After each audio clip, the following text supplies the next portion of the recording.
Hey guys, I'm back at it again here. Took a little bit of a break. Had some computer difficulties and some issues. Had batteries in the GoPro that I left out out of not knowing.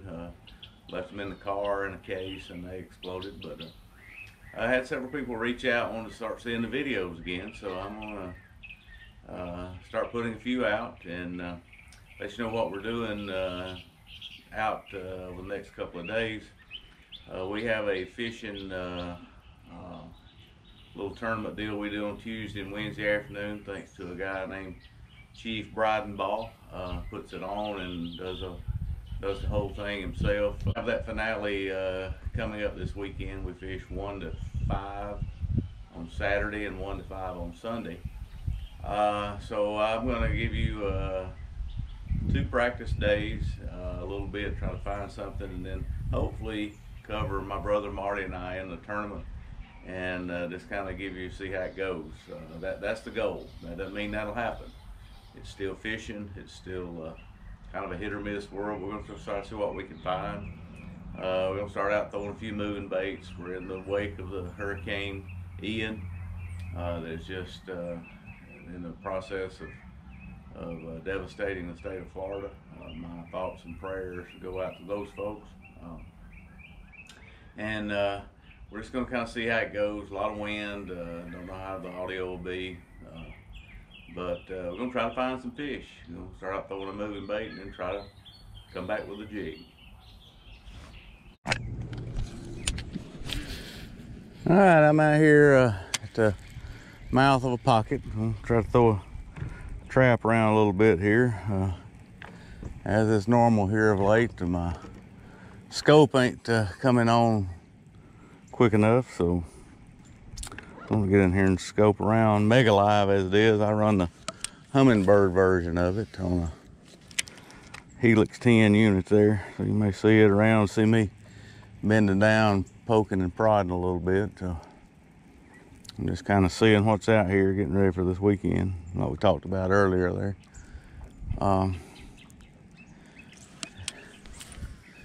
This trap's a little easier to manipulate around at some depth, a little easier to cover water with, and that sort of thing. So I am going to flip around a little bit to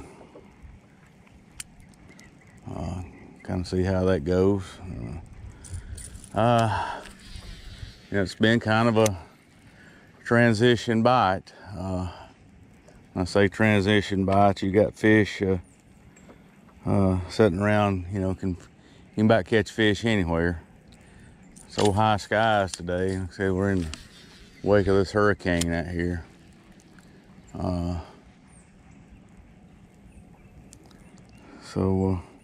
Wind's died down a little bit right now, and it's 10 to 15 miles an hour. Has been for a while, which is nothing compared to what the folks in Florida, and they say soon to be South Carolina, are fooling with. Anyway, that's where we're at. Maybe we can stumble on something and kind of get an idea. That's all I'm after. Not really after a pattern, but after an idea.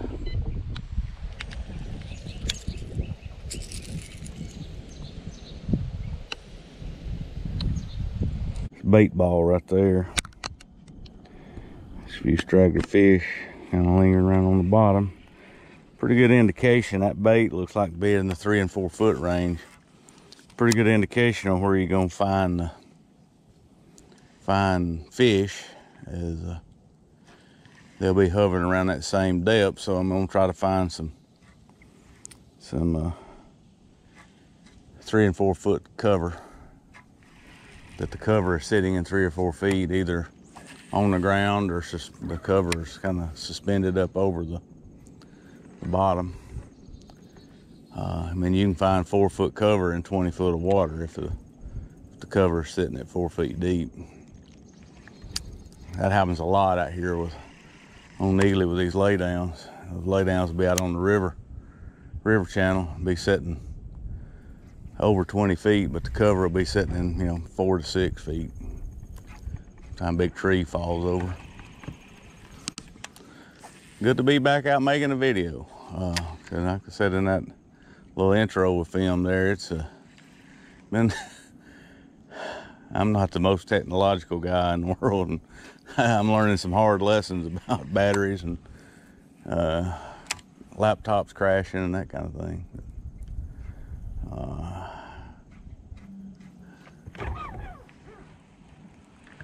But these are fun for me anyway. Hope they're fun for some of you guys. This one may be a little long if I get the do it all in one part, and may not. May do it in 2 parts.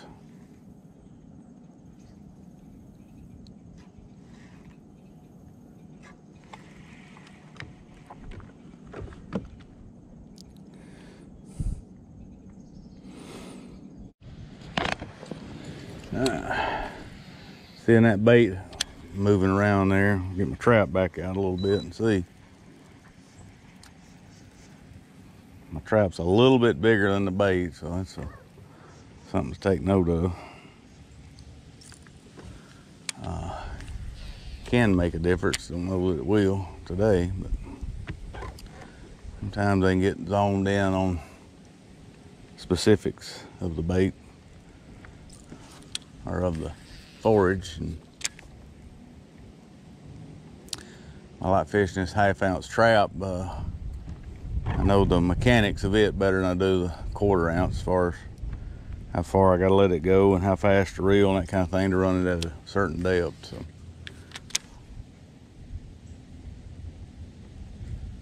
maybe it won't make that big a difference.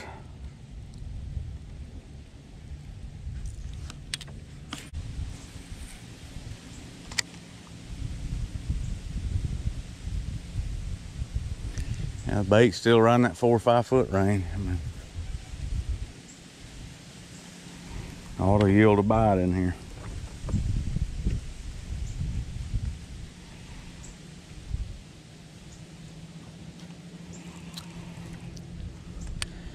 And one mistake I think people make is thinking that bait in the area have to be up in the cover. That is just not what I found to be true. Find the bait in there, and then find your closest cover. I mean, bait fishes, most all of you know, they move continuously. They're not going to sit in one area or get up in a set of cover and just stay there. So.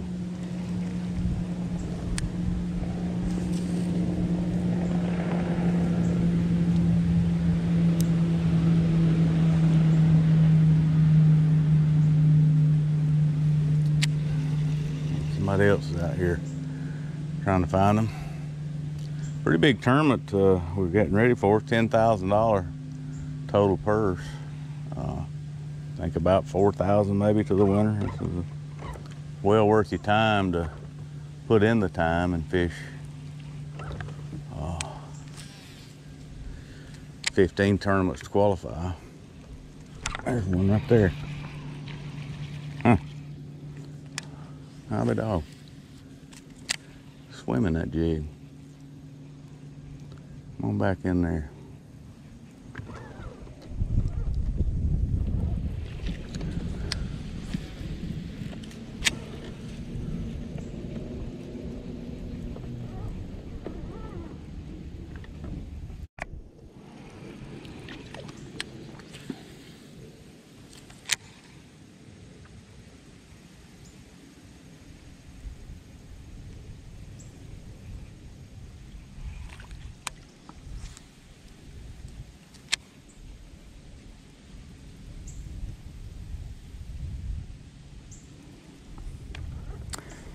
Learned a little something right there, so that's a plus. I missed that bite. Just wasn't gonna set the hook anyway, so it's not that big of a deal, but I didn't miss it on that account. I missed it. Caught me off guard. Didn't have the appearance of a big tournament grade fish, but it is feedback.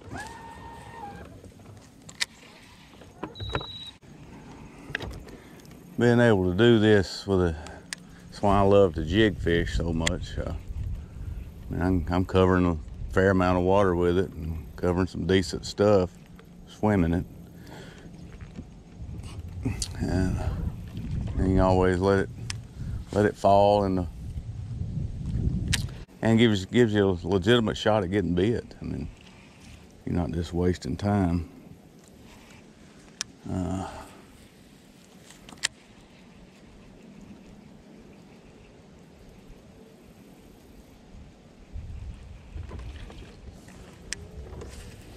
Fishing a backup kind of trailer on there, Zoom speed crawl. There's a deer looking right at us, a little spotted fawn. I hope you can see that right there. I bet don't. See that deer right there.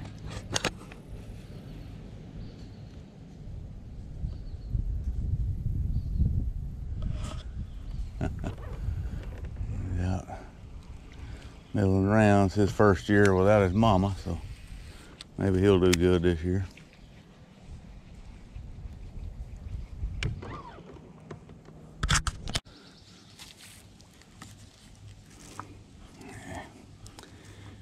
They asked me some time back about that little roll cast I fish. I don't really know where I got it at, to be honest with you. I can tell you the key to it is the longer line you can get by without, the lower trajectory it'll come in there, just because it's lower to the water. It's a handy little cast to have. It's quick and it's accurate as heck.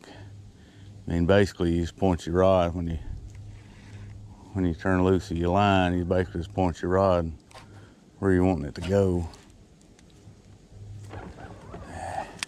Come out there. Oh, he did. Hello, hook right there needs sharpening. If it were a tournament, if I was fishing a tournament right now, I would stop what I'm doing and sharpen that hook. It's the problem with extremely sharp objects. It doesn't take a lot of abuse to dull them up.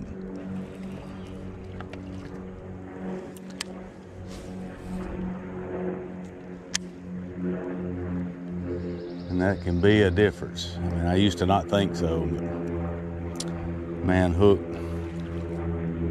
sharpness is huge in this stuff.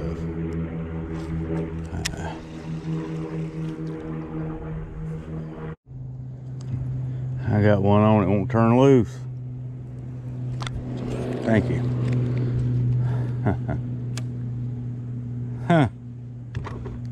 I see why he came off so quick. You can see that right there. You think bass don't have control of their faculties in their mouth. You can see that Zoom speed crawl right there. That sucker, I just tried to pull it away from him. I was gonna go ahead and set the hook, and that's what he left. Another one laying there.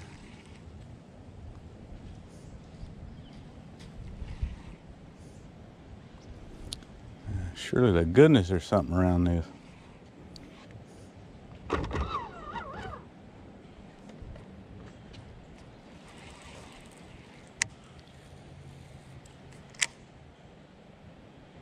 There's something got to be relating to this piece of isolated cover right there. And relating is the key there. Doesn't necessarily have to be wedged right up in it. But relating to it, you know, somewhere around it. You know, it could be at the top, and don't forget about the bottom. I mean, that thing ain't just floating. You know, kind of see the angle it's sitting on, and get a bait down there where it meets the bottom. There it is, right there. Came over it.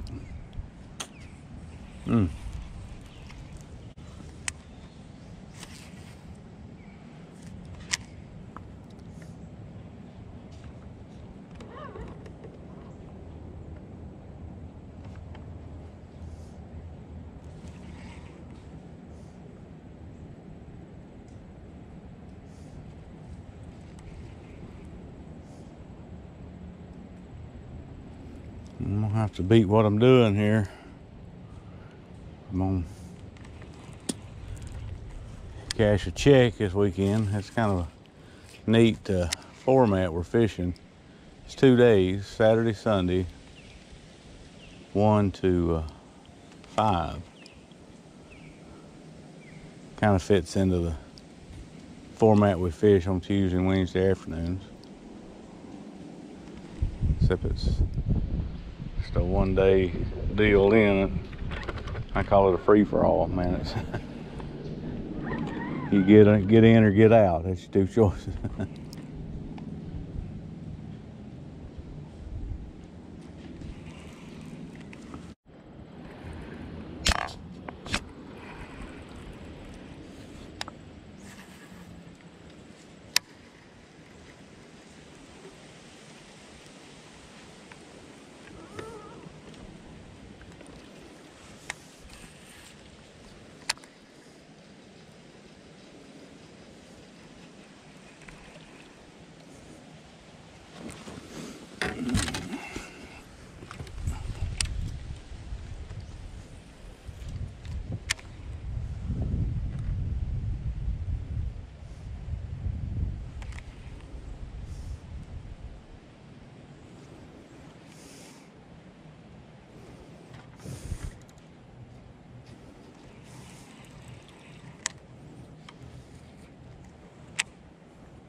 Stay on there, baby. Yeah, man. A good little old tournament keeper right there.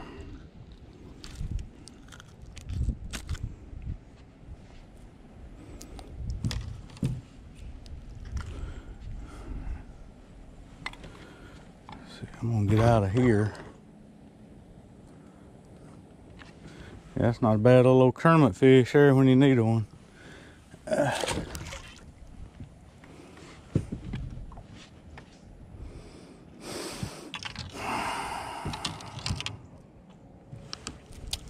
Show you that jig I'm fishing. It's called a 4x4 jig. It's the company, and it's called the Warrior River Crawl.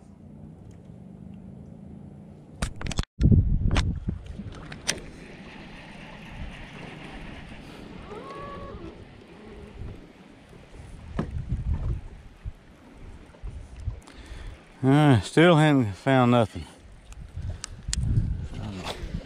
They're cranking this rock point right here. The Spro, actually Spro rock crawler. So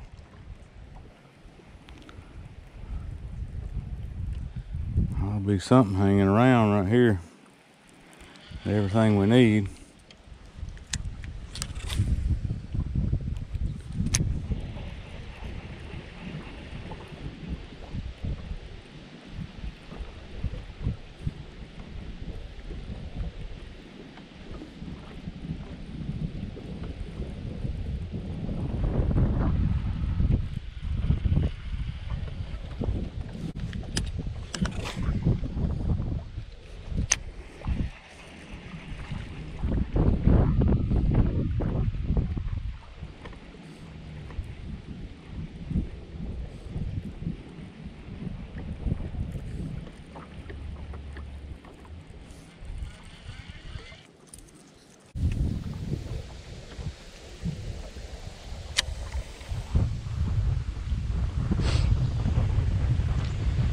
Gonna be an exercise in futility with this wind.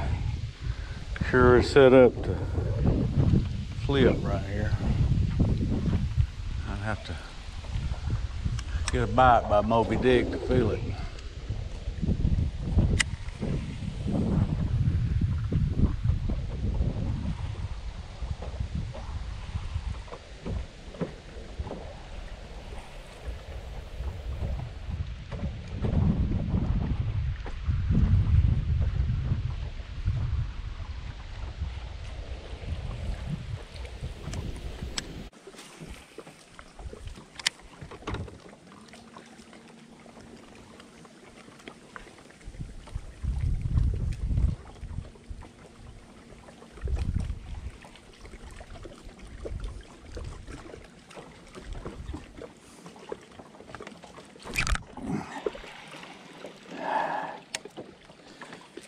Could have been current in a rock.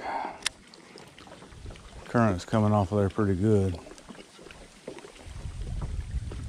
Setting the hook's absolutely free, so.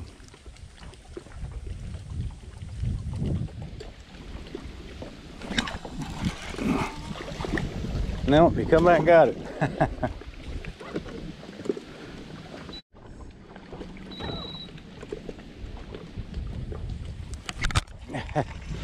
Ha!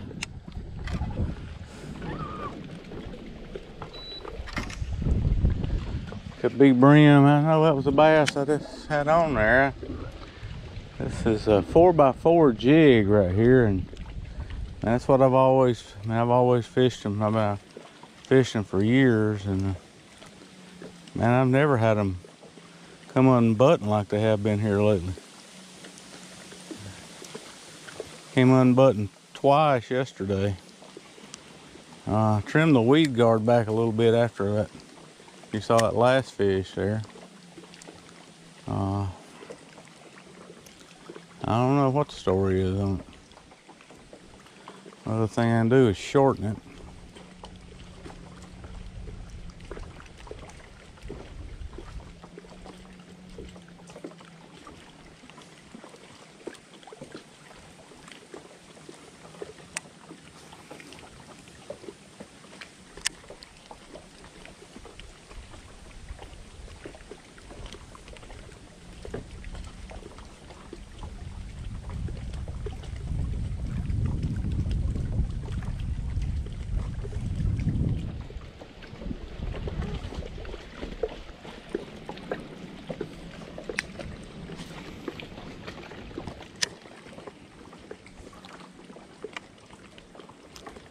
Spot lock too close to it, to the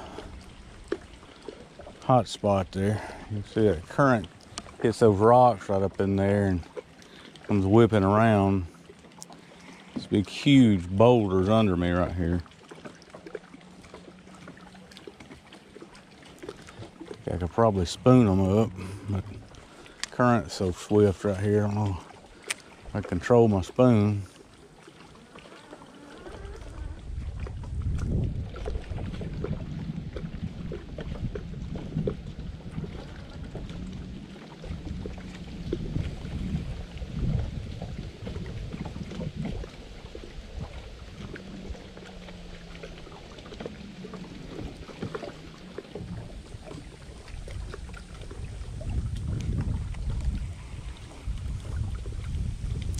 My trolling motors spooked them out.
Last cast.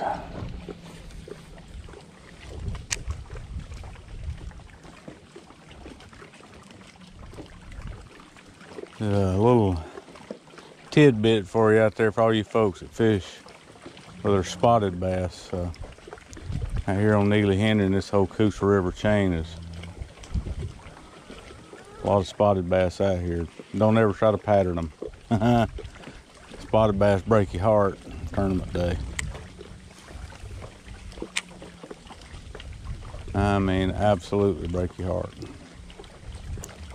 You just have to fish an area where spots would like to be, and then, you know, stop and fish it.